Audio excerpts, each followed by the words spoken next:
All right, so first off, all praise to Yahweh, in the name of his son, Yahweh Shai, in the name of the Holy Spirit. And double honors to my elders, apostles, and the bishops of Great Millstone, otherwise known as GMS for short, but also known as the Prophets of Doom. And these are where I have learned this truth and where I am still learning this truth. All right, and also shalom to the remnant and the elect of Israel. Lord willing, I'm of that number. All right, so this video we're going to touch back on Revelation 13 verse 16. I don't think we're going to go into any video examples today, but just in case, all right, we'll get this fair use statement. All right, it reads, copyright disclaimer under section 107 of the Copyright Act of 1976. Allowances made for fair use for purposes such as criticism, comment, news reporting, teaching, scholarship, education, and research. Fair use is a use permitted by copyright statute that might otherwise be infringing. All rights and credit go directly to its rightful owners. No copyright infringement is intended. Okay, so now let's go ahead and get this verse.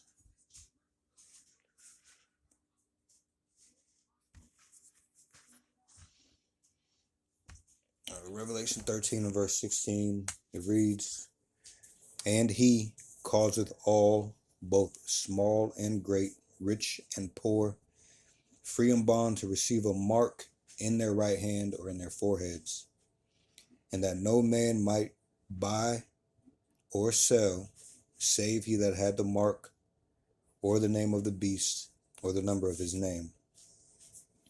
Okay, we know that the he is Esau, Edom. The causeth goes back to the Greek word poieo, which means to make ready, and so at the same time to institute. Since Esau has the earth given into his hand, all right, he will cause a problem to garner certain reactions and then present to you his solution, okay?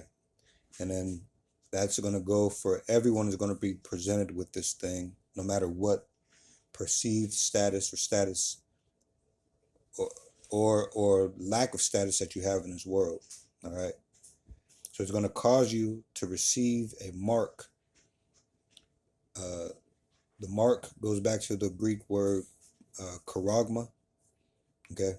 A scratch or etching. It's a thing that's going to be embedded into your body, an actual physical thing, because this man is not spiritual. He is a carnal being. All right, so we'll go ahead and get the word for mark really quickly here. Strong's G 5480, charagma.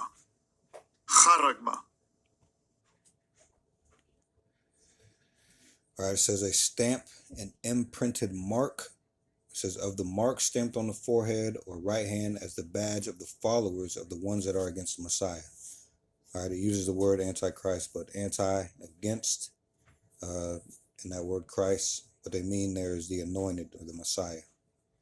It also gives the example of the mark branded upon horses, all right? This mark branded upon horses or any kind of cattle is used for to show ownership.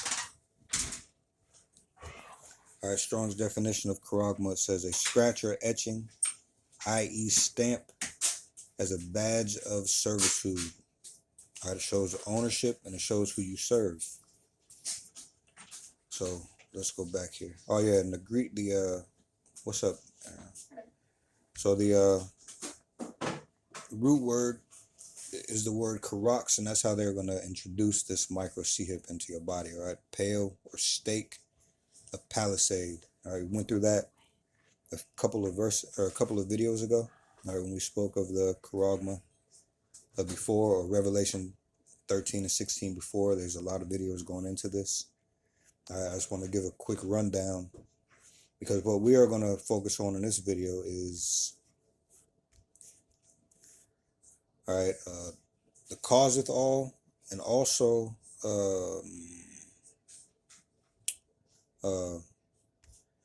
verse 17, and that no man might buy or sell, okay, unless you have the mark. All right. So that mark, again, the mark, just really quickly here, the mark is the micro C hip. All right. A couple of examples of the technology is Walletmore, Walletmor, that is one word, or Neuralink, which is Elon Musk's brain technology. All right. There's a company named Dangerous Things, which ships out micro C hipping kits. All right. So things of that nature. You want to pay attention to the technology more so than the names. That's not to say you can't take note of the names. All right. But the focus should be on the technology. This is what this mark is. This is what the mark of the beast is. A badge of servitude. Again, showing whom you serve. All right. So how will he causeth all, okay, to receive a mark? All right. And that no man might buy or sell, okay, through his policies. All right. We're going to take a look at one particular example. All right. What I typed in here is, how does not having a real ID hinder someone as of December 18th, 2025, which was yesterday. Okay. So, being that this video is going to be uploaded, I recorded this actually on the 18th, but it's going to premiere on the 19th. So, again, how does not having a real ID hinder someone as far as December 18th, 2025? Now, other countries have their form of digital ID. We talked about that before also in other videos, but the focus of this gospel, or the focus of this truth, is here in America. All right. So America's form of digital ID is called a real ID at this point in time. All right. So it goes on and says, as of late, and again, this is pertaining to how this man is going to causeth all. No, the real ID is not the mark of the beast, but this method that he pushes this real ID through is going to be a method that he pushes this mark of the beast. This is going to answer your question to how can someone do this? All right, gradually. All right, there's a word called gradualism, and this is how he's going to do this. Let's get that definition really quick. Let's get this really quickly here. Define gradualism.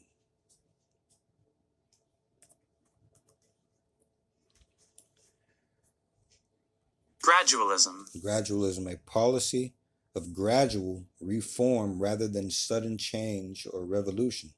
So this real idea is another step or a gradual move towards the MotB. All right. All right. Now I want to. It says, this is a drop down question. It says, what is a simple definition of gradualism? So let's look at this really quick. It says, gradualism is a hypothesis, a theory, or a tenet, assuming that change comes about gradually, or that variation is gradual in nature and happens over time as opposed to in large steps. All right, so this is what is happening. Now I want to do one more thing with that word just to see. What is the etymology of gradualism? All right, let's see what this is. It says the word gradualism comes from the Latin gradus, which means step, and the English suffix ism, meaning a doctrine or practice. It says evolving in the 1830s to describe the idea of change happening in slow, steady, incremental steps rather than sudden leaps, seen in biology or evolution, all right, politics, and geology. All right. A breakdown of the word gradus again means step, stage, or degree. Gradual, it says from gradus, meaning taking place by degrees or arranged by steps. Ism is a suffix denoting a practice, system, or doctrine. All right. So let's get some one meaning and context when it comes to politics and society. All right. It says a policy of achieving goals through slow, controlled changes rather than revolution, often associated with social democracy or reformism. All right. Essentially, gradualism is about change occurring step by step, and this is how Esau is going to bring in this MotB. This is a part of that making ready, and so at the same time to institute. All right, he's getting you ready to institute this thing. Okay. So again, we're looking at one of these steps, which is a real ID, and making this. All right. First, he has to get this. I mean, he doesn't have to get this in place, but this seems to be a step, a part of that doctrine of gradual, or a part of that step-by-step doctrine that he's taking. All right. So again, how does not having a real ID hinder someone as of December 18th, 2025? It says, as of late 2025, not having a real ID indicated by a star on your license hinders domestic air travel and entry to federal facilities, which includes bases, nuclear plants, things like this. It says requiring you to use a passport or face extra screening fees around $45 as of late 2025. It says the areas most affected are airports, military bases, federal courthouses, and nuclear facilities, while general daily life, driving locally or shopping, remains unaffected, though confusion exists as some standard IDs are marked not for real ID purposes. So how it hinders you post May 7th, 2025, which was the deadline, all right, for you to get this thing. Okay. It says domestic flights. It says you'll be denied boarding at TSA checkpoints unless you present a real ID, passport card, or other acceptable ID. All right. Access to military bases, nuclear power plants, and some federal buildings requires a real ID or alternative ID. If you lack a compliant ID, you'll undergo additional identity verification. All right. It says, or pay a new $45 fee for domestic flights starting early 2026, causing potential delays and extra costs. All right. If you can't see that, this is how he's gonna use these policies and these laws, all right, these mandates, to get you to choose the way that they want you to go. We did a definition of, or we did a breakdown of what it meant in the movie Godfather when they say to make him an offer that he can't refuse. Let's read that really quickly again. It says in The Godfather, make an offer he can't refuse means to present a choice where the alternative to accepting is so dire, often involving violence or ruin. All right, these fees are going to get more and more crazy. All right, which there shouldn't be a fee anyway, but this is his world right now. So that's not particularly violent, but it will lead to your ruin. All right. It says that the recipient is compelled to agree, blending extreme pressure and perceived benefit to ensure compliance. Essentially, a veiled threat disguised as a generous proposal. All right, we'll get back to that towards the end of this video. Okay, let's go on back to not having a real ID. All right, so there's a section here. It says, who is affected most? All right, because I did ask that as a part of the question. I didn't read that out, but I asked, how does not having a real ID hinder someone as of December 18th, 2025? And also, what areas are affected most by not having a real ID? Now, I should have asked who, all right, who is affected most also, all right, but it included that in the section anyway. So who is affected most? It says travelers without passports. It says people who typically rely solely on their driver's license for all ID needs. So for the most part, people here who don't travel abroad don't have passports. So really, it's the general public. Right? They're not really worried about the people that are coming in or leaving um, out of the country. All right, because those are the ones who have passports. So really, the target is on domestic, all right, people. So it says populations lacking in documents, individuals struggling to get birth certificates or marriage licenses. Okay, some older citizens in certain communities could face disproportionate difficulty obtaining a real ID. All right, so it says what you need instead. It says a real ID compliant license, which is an ID with a star. It says a U.S. passport or passport card. Other approved IDs like military IDs, DHS trusted travel cards. All right, so there's a lot of restrictions coming for people in order to get them funneled in to getting a real ID. And this is not only in America. I mean, the real ID is, but this whole digital ID thing is worldwide.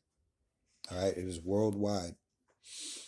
Okay, showing you that something is going on. All right, the wicked are running the earth, and everything is going into the way that they want it to go. Sooner or later, it is going to go in the way of the micro hip. All right, the mark of the beast. Now let's go back here to this. What did it mean in the movie Godfather to make you an offer that you can't refuse? So key aspects of the offer.